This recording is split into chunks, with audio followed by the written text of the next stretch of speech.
Convido os irmãos a abrirem suas Bíblias no livro de Apocalipse, capítulo 1, versículos 17 e 18.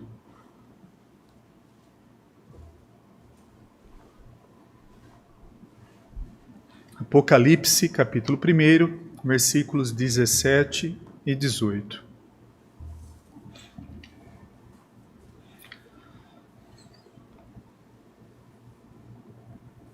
A palavra do Senhor diz assim: Quando o ouvi, caí a seus pés, como morto.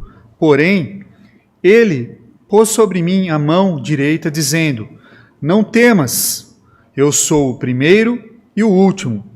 E aquele que vive, estive morto, mas eis que estou vivo pelos séculos dos séculos, e tenho as chaves da morte e do inferno. Mais uma breve oração. Senhor, que o Teu Santo Espírito use o Teu servo, Senhor, para a proclamação da Tua palavra, Senhor. E que Teu Santo Espírito abra os corações, ó Pai, aqueles que ainda estão com seus corações endurecidos, entristecidos, que Teu Santo Espírito os alcance, ó Pai, com a Tua palavra. Em nome de Cristo que oramos. Amém, Senhor. Irmãos, essa semana vem a foco o quê? A ressurreição, a morte e a ressurreição de Cristo. Então, se as pessoas assistem televisão, noticiários, vão ver especiais sobre o tema, né? Na internet, muita gente postando as coisas, e eu fico feliz que o nome do Senhor Jesus seja honrado dessa maneira, como deveria ser durante todo o ano. E igrejas, né, nessa época experimentavam um pico de público. Nós mesmos, né, 2 anos já, ano passado e esse ano, não pudemos ter o nosso culto pela manhã, nem o nosso café comunitário, que era um momento de comunhão gostoso que nós tínhamos após. Mas era um momento que as igrejas tinham um pico de participação. Mas nessa semana o nome do nosso Senhor vem para os holofotes. A questão que nós devemos saber discernir é: quem é esse Jesus que todos falam? Muitos pensam em Jesus como aquele quadro que em muitas igrejas possuem, com a cabeça de Cristo. Outros imaginam Jesus, aquele da paixão de Cristo, do filme do Mel Gibson. Nosso objetivo nessa noite é obter uma imagem mais precisa do Cristo, do Salvador. E para fazer isso, eu te levo a esse texto do último livro da Bíblia, o livro de Apocalipse, né? No primeiro capítulo, onde o apóstolo João recebeu uma visão e encontrou o próprio Cristo, vivo. E no versículo 9 desse capítulo, ele diz assim, nos diz que ele estava na ilha de Patmos. O que era essa ilha? Essa ilha provavelmente era um tipo de prisão, um tipo de punição que ele estava sofrendo por ser cristão naquela época, localizada no mar Egeu, e alguns sugeriram que Patmos era uma colônia penal, né? Nós conhecemos filmes como Alcatraz, que é uma ilha penal. Patmos talvez fosse uma ilha penal, onde alguns presos, alguns reclusos iam para lá. Outros acreditam que foi só uma forma de punição, uma punição mais leve. Aí nós poderíamos pensar num tipo de punição domiciliar. De qualquer forma, João estava experimentando alguma medida de perseguição por ser um seguidor do nosso Senhor Jesus Cristo. Observe versículos 14 a 16 do capítulo 1. Sua cabeça e cabelos eram brancos como alva, lã, como neve, os olhos como chama de fogo, os pés semelhante ao bronze polido, como que refinado numa fornalha, a voz como de muitas águas. Tinha na mão direita 7 estrelas, e da boca saía-lhes uma afiada espada de 2 gumes. O seu rosto brilhava como o sol na sua força. É interessante, João, o apóstolo João, ele esteve com Jesus, ele andou com Jesus, ele testemunhou fisicamente Jesus durante a sua vida, seu ministério terreno, a sua morte, a sua ressurreição. E olha o que ele diz no versículo 17. Quando o vi, caí aos pés dele como se estivesse morto. João ficou como se estivesse sem vida. Olha que deslumbrante isso, pense nisso. João tinha toda essa intimidade com Cristo. Ele sentou ao lado do Senhor Jesus na última ceia. Ele tinha muita intimidade, ele se intitulava como o discípulo amado, o discípulo a quem Jesus amava. E ele caiu como se estivesse morto. É estranho, parece estranho. Por quê?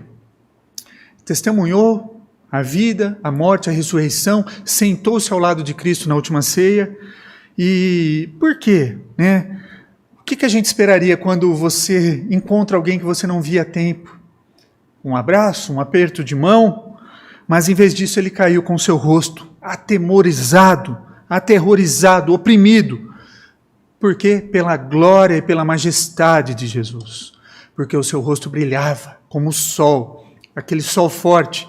Sabe quando você está dirigindo, que aquele sol bate de frente com seus olhos que você não consegue enxergar? Imagine algo parecido. Este é um lembrete poderoso de quê? De que Jesus, em sua natureza mais plena, é maior do que as nossas mentes podem imaginar. E na conta de João, Jesus colocou a sua mão sobre ele e disse: não temas. É semelhante a um amigo colocando o braço em volta do seu ombro e dizendo para você no momento de uma crise, que é o momento que nós estamos passando. Nós vamos superar isso. Nós vamos vencer isso. Foi isso que Jesus disse a João. Jesus estendeu conforto a João e explicou que não devemos o quê? Ter medo. Nós não devemos ter medo. Então temos algumas verdades importantes sobre Jesus. Ele é o Deus eterno. A primeira coisa que Jesus diz é que ele é o primeiro e o último. No versículo 8 ele diz: eu sou o alfa, o ômega, diz o Senhor Deus, aquele que é, que era, o que há de vir, o Todo-Poderoso. Então isso aqui são o quê? Afirmações básicas idênticas. Jesus diz que não há nada antes dele e não haverá nada depois dele. Nada. A vida começa e termina com ele. Ele é o eterno, o Deus eterno, o sempre vivo, o vivo eternamente. O tempo está sob a sua autoridade. Hoje, provavelmente algumas pessoas proclamaram que Jesus foi o quê? O representante de Deus. Proclamaram que Jesus ensinou sobre Deus. Eles proclamaram que Jesus era um profeta de Deus. No entanto, muitos pararam de dizer que Jesus é Deus. É o próprio Deus encarnado. Aquele que veio para nos salvar. Há várias razões pelas quais nós acreditamos que Jesus é Deus. Primeiro, Jesus mesmo alegou, ser Deus. Ele nos disse que ele e o Pai eram um. Jesus encontrou com Moisés e Elias na transfiguração. Ele estava constantemente falando sobre a sua necessidade de cumprir a profecia no momento certo, para que as coisas aconteçam. Segundo, Jesus agiu como Deus. Ele reivindicou o poder de perdoar pecado. Ele evidenciou autoridade sobre o quê? Sobre os demônios. E ele tinha o quê? Poder sobre a natureza. Ele multiplicou pães, caminhou sobre as águas e acalmou uma tempestade. Ele curou pessoas com doenças de todos os tipos. Ele ensinou como quem tinha autoridade eterna, como aquele que conhecia daquilo que ele estava falando.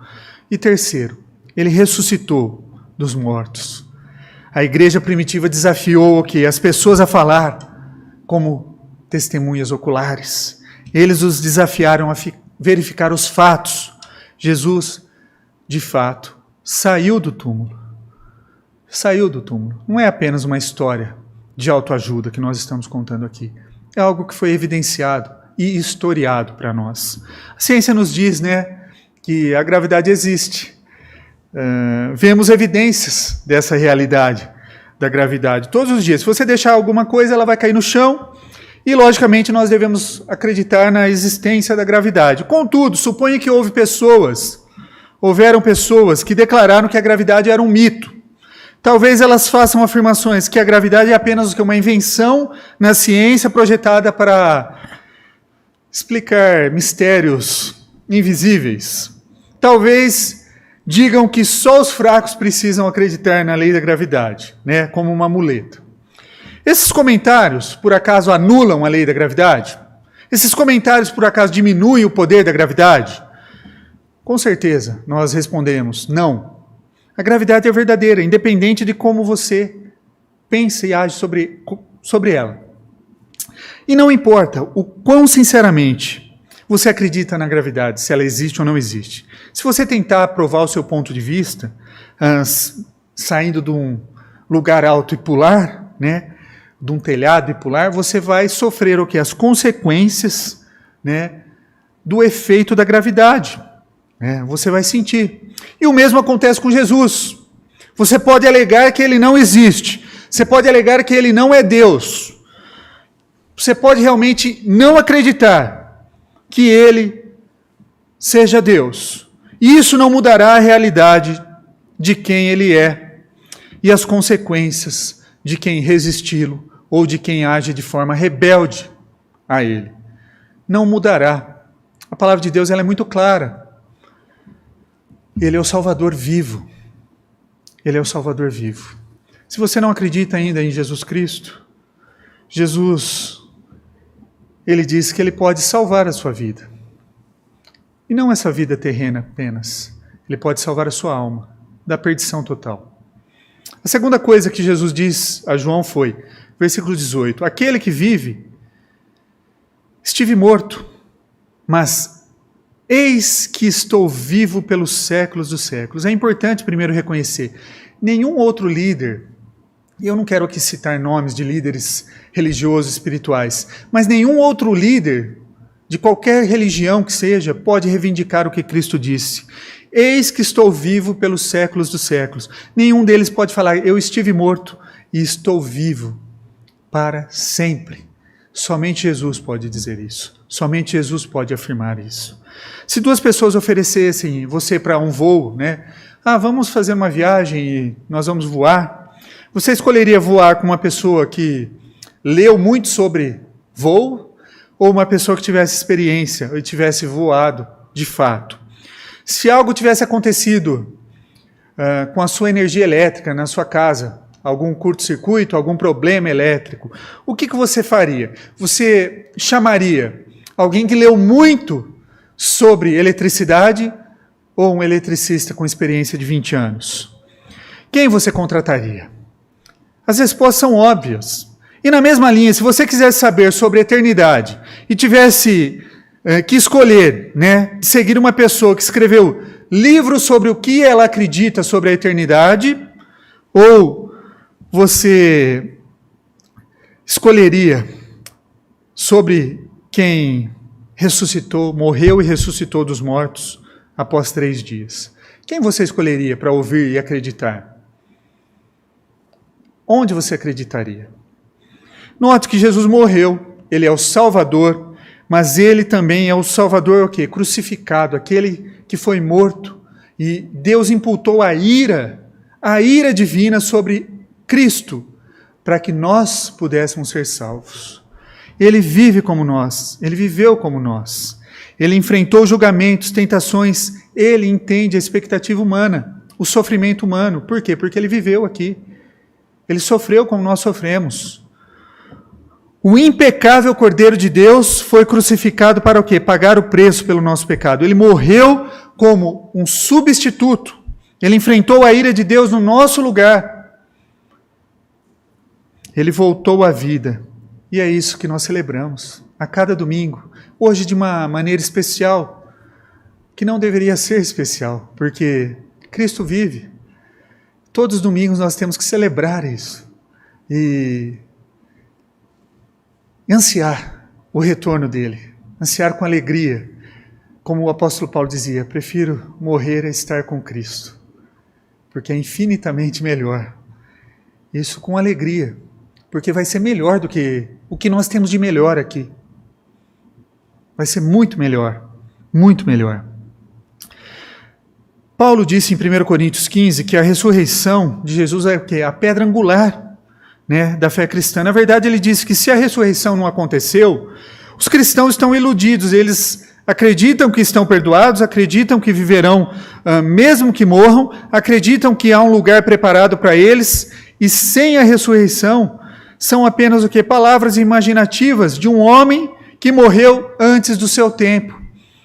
É vã a nossa fé. Se Jesus não ressuscitou, é vã a nossa fé. Temos muitas evidências históricas registradas que Jesus ressuscitou. João sabia dessa verdade.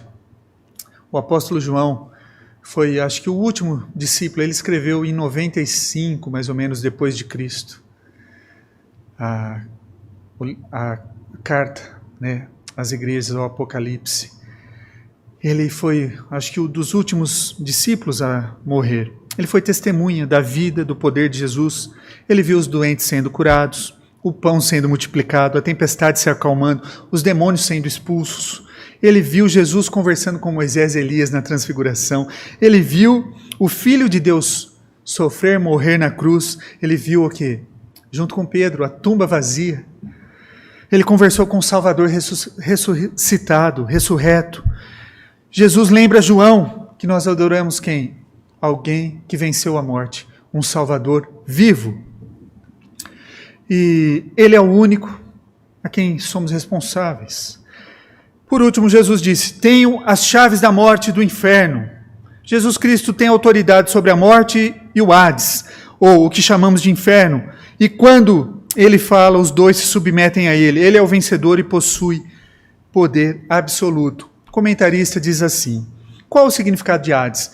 Na Bíblia, o significado de Hades é alternado, né? No Antigo Testamento usado como Sheol, no Novo Testamento Hades. Mas qual o significado? Ele é diferente da morte? Ele equivale à sepultura? Ou é ele a residência dos mortos no inferno?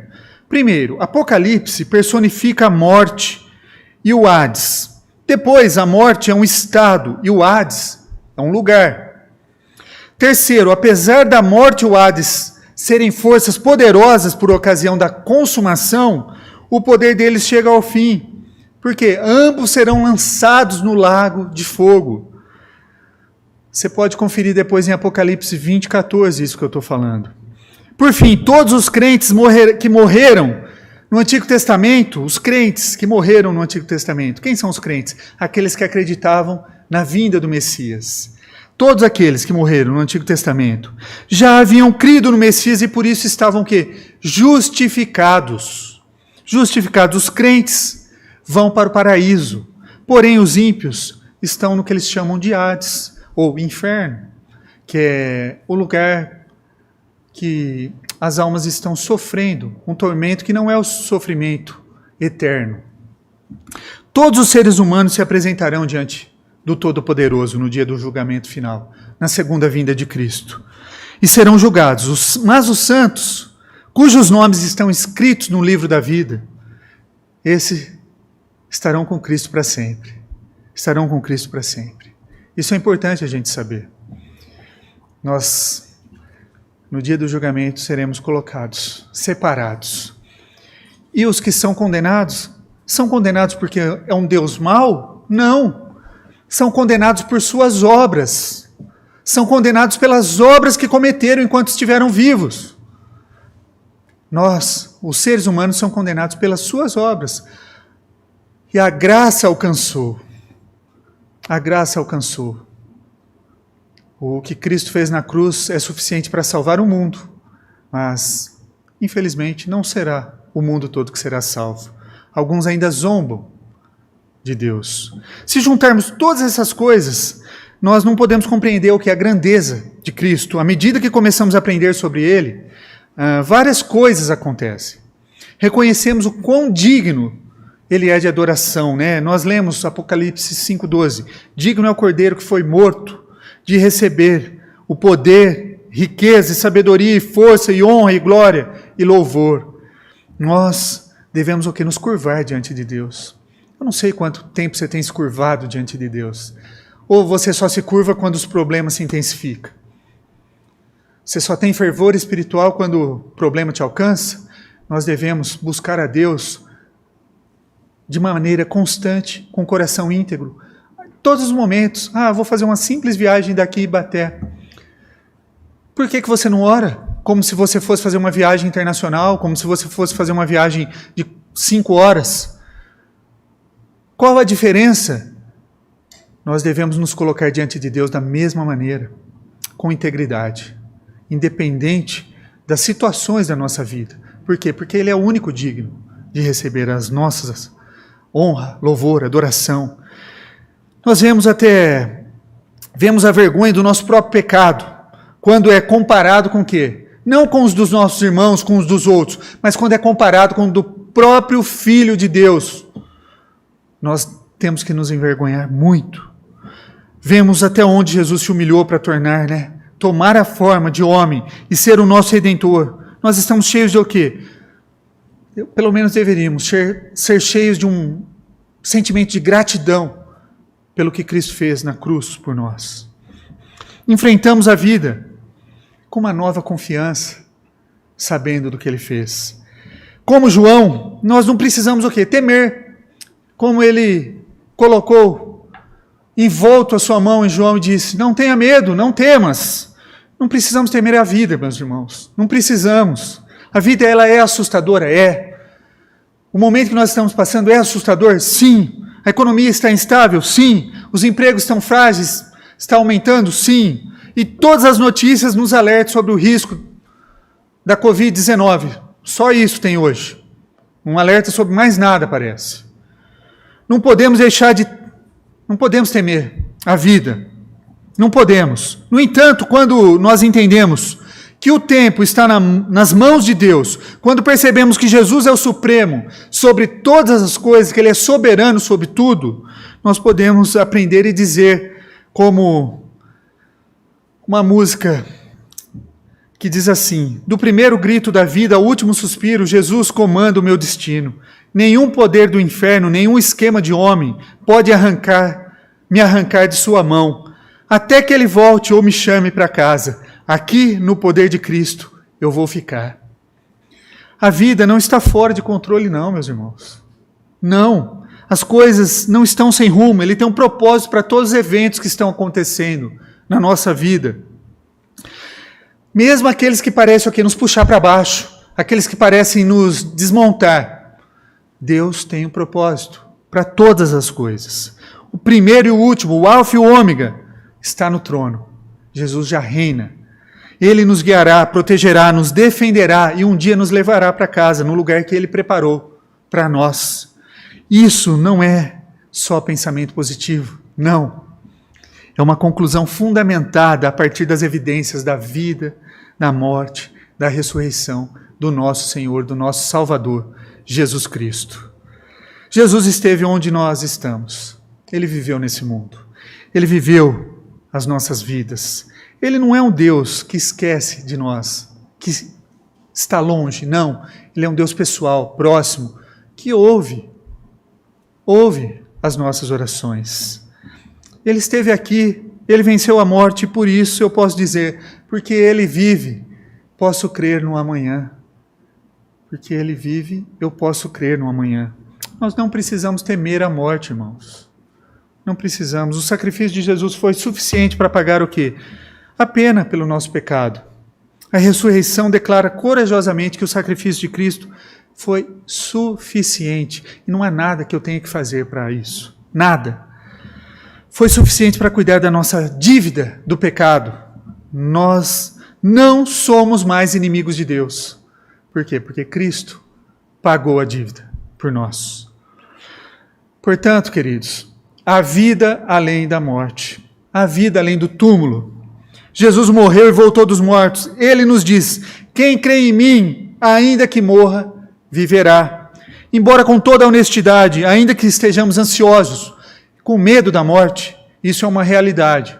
Muitos temendo demais a morte.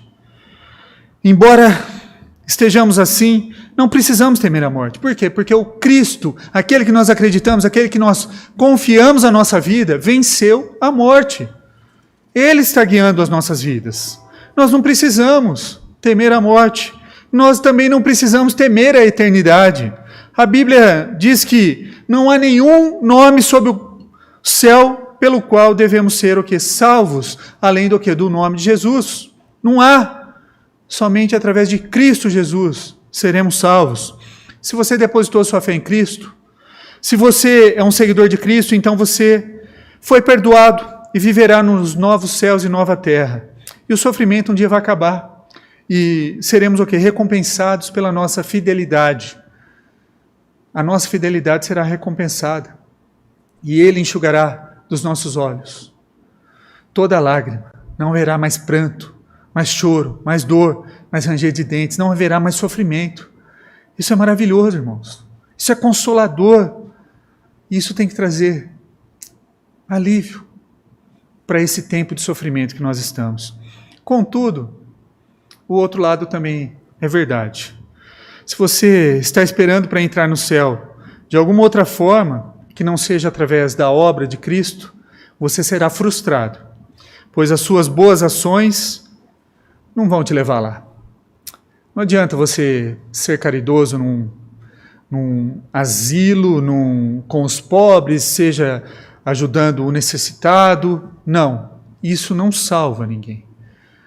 Não que nós não devamos fazer, mas como nós sempre temos aprendido aqui, as boas obras são evidência de alguém que foi salvo. Elas não são obras para serem salvas. Então, se você está aguardando algo que você está fazendo para ajudar na salvação, eu sinto muito. Você está no caminho errado, você será condenado. Só Cristo pode salvar a sua vida. Só Cristo pode salvar a sua alma da condenação eterna. Sua sinceridade, sua genealogia ou qualquer outra coisa que não seja Cristo, não te leva, não te salva. Você enfrentará o julgamento de Deus porque ignorou o caminho da salvação que o próprio Deus lhe proporcionou. Jesus somente tem as chaves. Jesus controla todas as coisas. Tanto o céu quanto o inferno está na mão de Deus. Nada acontece sem que Ele queira. Nós temos o quê? Eu sou o caminho, a verdade e a vida. Ninguém vem ao Pai, senão por mim. Palavras de Jesus aos seus discípulos, no momento de despedida, quando Ele ia deixar esse plano terreno.